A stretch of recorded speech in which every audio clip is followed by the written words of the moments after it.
Hello, this is the presentation for the 2023 Street and Water Main Improvement Project on 9th Street, Gershwin and Glenbrook Avenue from 7th to 10th.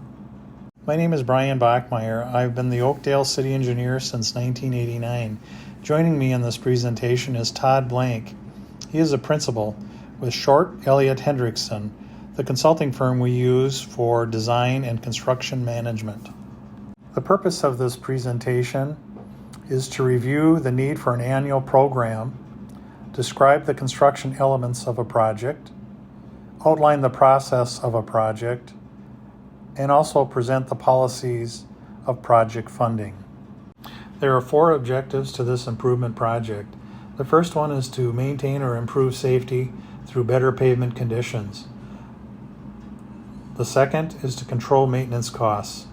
As the pavement gets older, it costs more to maintain it, and it's increasing at an increasing rate.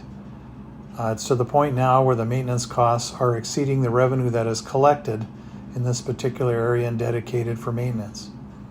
Also, it's very inefficient to continue patching this area in that it costs 5 times more per ton to patch a street than it does to pave it. The third objective is to improve the reliability of the water system. There have been numerous breaks over the years in this particular area due to the age and type of water main that is in place.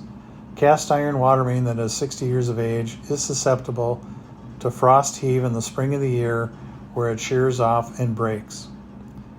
And the fourth is eliminate service barriers. Again, in the spring of the year when frost is coming out of the ground, we have to post the streets with a restricted load limit, which could affect service delivery to your area.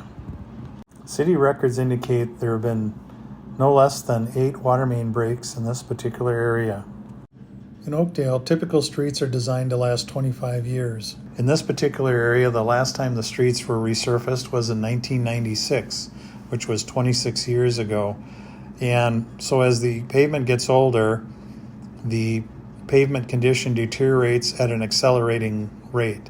At the same time, the maintenance costs are increasing at an increasing rate. However, we reach a point of diminishing returns at about 25 years of age, where no matter how much we invest in the street, the pavement conditions continue to deteriorate. The city does monitor pavement conditions in our community, and we have about 12% of our streets fall into the poor to very poor categories. And this particular neighborhood does have a poor rating. And this is primarily a result of the pavement age condition, the types of distress in the pavement, and also the amount of patching that has been done. Street pavement is most susceptible to damage in the spring of the year from March until May when the frost is coming out of the ground. Due to the pavement age and condition, it is now necessary to post this particular area at 5 tons per axle. This could affect service delivery to your properties. If you're having any work done, it could affect the delivery of materials and equipment to your property. The City of Oakdale does have an annual street resurfacing program. We have about 90 miles of local streets in our community, and we're resurfacing 3 to 4 miles a year. So you can see that we're asking our streets to last 25 to 30 years. For 2023, the 9th, Gershwin and Glenbrook area is one of 5 different neighborhoods that are slated for resurfacing. I will now turn it over to Todd Blank to talk about a typical project, what you can expect, proposed improvements, and the construction process. Next, you'll see some pictures of a recent similar project that was done. And this first picture is taken on Helmo Avenue south of 50th Street. You'll see the existing asphalt pavement has really seen its service life. You'll see the expensive, inefficient patching that public works crews have had to do by hand, which Brian referred to. There's different colors of that patching because it's had to be done year after year to keep that road in service. The next picture is taken in a residential area along Holly Avenue, and same type of street pavement that has really seen its life, severe cracking, areas of patching that have been done by hand. Next are a couple of pictures that show the condition of the project area now. And the first picture is on Gershwin Avenue looking uphill to the north. And you can see again an example of the large areas that Public Works has had to patch with their own forces very inefficiently, but just an older pavement that the city has been trying to hold together. And then next, Glenbrook Avenue, also looking uphill to the north. Same type of patching, a larger crack on the right-hand side in the northbound lane. And then up at the top of this picture on the left is actually a location where last month the water main did break and Public Works had to come in and dig that area up and put a temporary patch of pipe into that water main, that older cast iron water main. One of the main goals of this project is to remove and replace the old asphalt pavement and concrete curb and gutter. They have achieved their design life and are in need of replacement.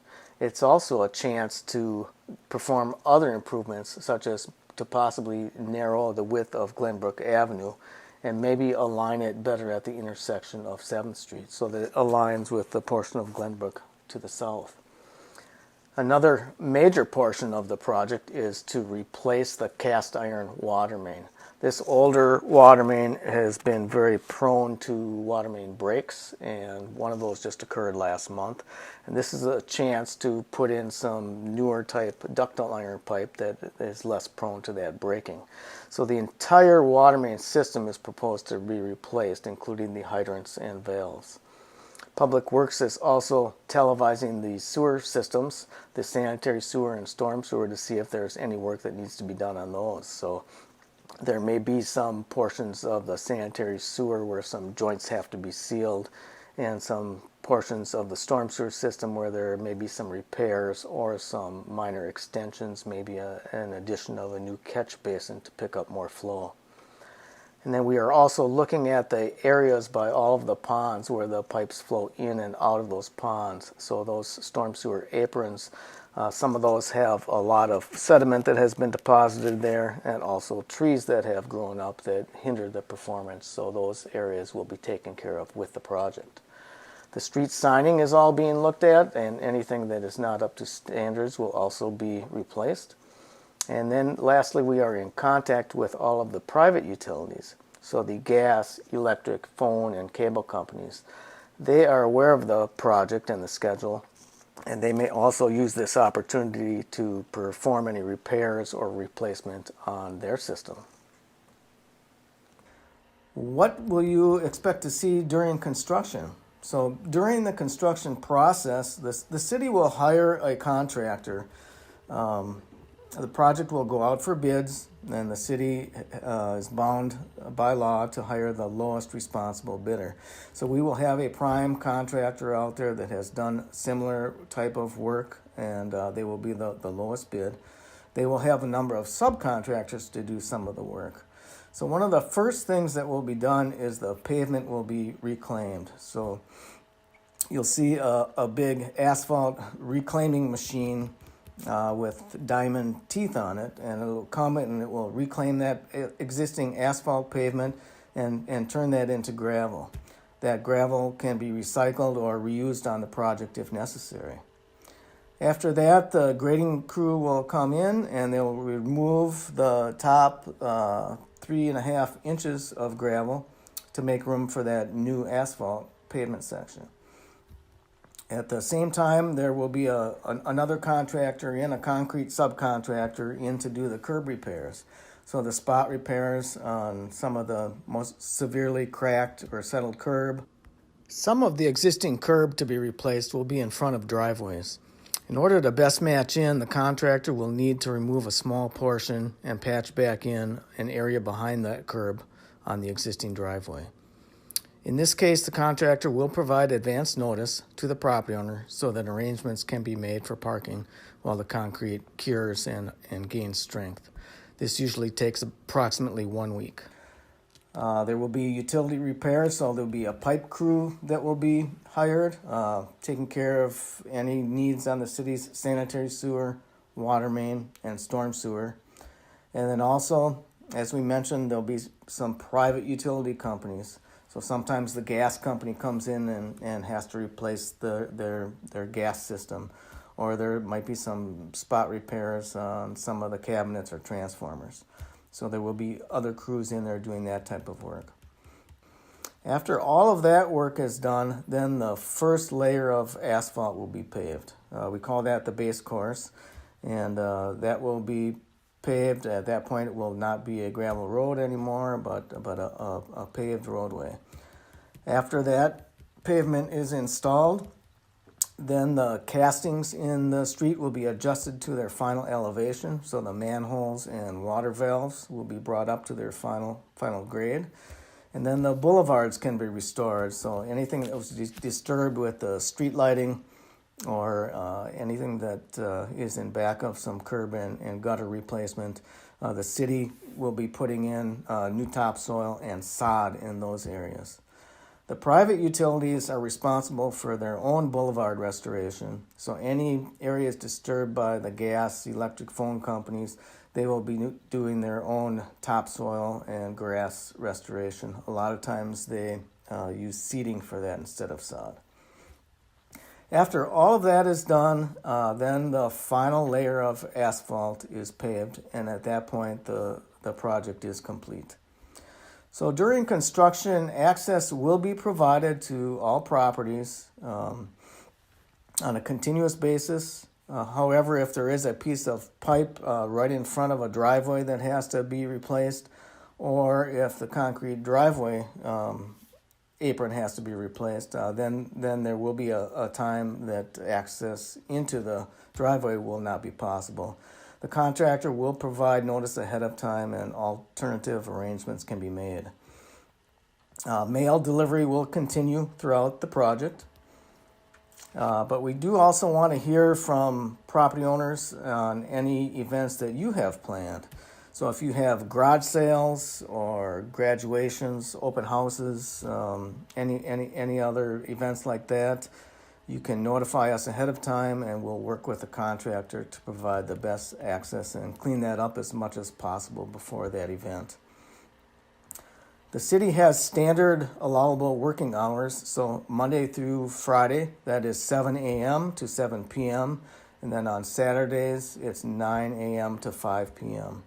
Contractors don't always work Saturdays, but sometimes they need to stay on schedule. So no work is allowed outside of those hours unless it's an emergency.